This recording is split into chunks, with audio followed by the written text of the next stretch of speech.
Good afternoon, everybody. Hey, coffee on, coffee strong.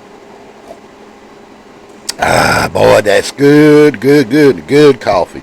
105 outside, and I'm drinking coffee. Hey, I'm told it cools you off. But anyway, topic of this episode, man. I'm a person, man. I like to see people in unity, man. I like to help out uh, my fellow people. It don't matter what color they are, with all this race bull crap that's going on in the world, man.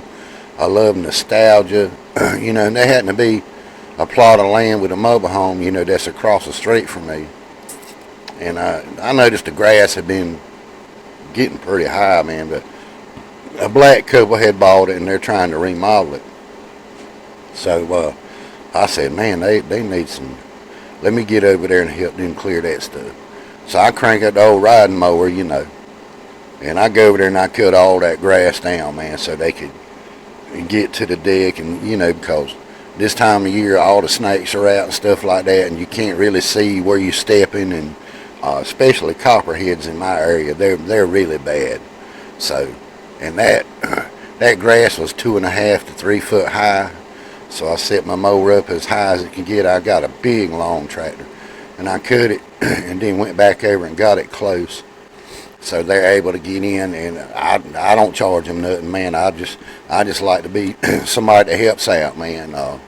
Like I say, the race relations, I love working on that, man. I got hens where I raise, quite a bit of eggs, so I gave them about 4 dozen eggs, man, but it was nice, to see somebody moving in the neighborhood and to finally get the place. And I just went over there and cut the grass, man. I'm retired, so I got a lot of free time. I ain't looking for no money or notoriety or anything. It's just helping out your fellow man, So every little bit helps, And there was a gentleman at the store earlier.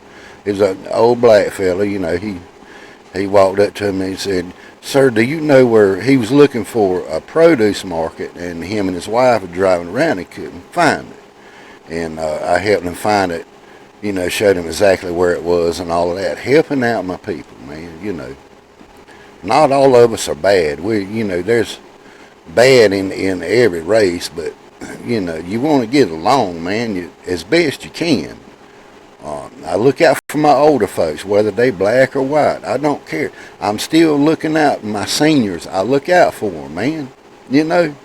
When I worked as a city patrolman in my city, the town I worked at, I always checked on all of my elderly. That was as soon as I checked on, I'd go by their house, and most of them were black. That's how I roll. I went and checked on them. Hey, how you doing? And one of them I called Big Mommy, and she called me White Boy. She loved me now, so every Sunday she was fixing dinner. She said, "You better get your white ass over here." And I said, "Yes, ma'am." And she made sure she had chicken and pastry, fried chicken, all the good Sunday stuff. But that was my deal, man, looking out for my people. I always take her produce. If I went fishing, if I went to the coast and got a cooler of croaker and flounder and sheephead, I won't stingy.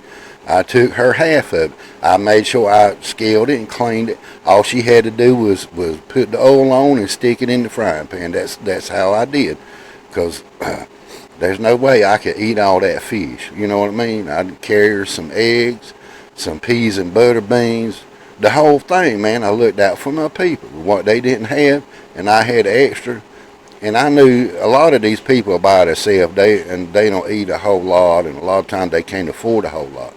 But sometimes I drop by the store, I ask them, "Do you need something?" If I'm out there, I'm always out and about. I worked a 12-hour shift. When things were quiet, I'd run by and get little stuff here and there, and. But that's how I roll. I like to look out for my people.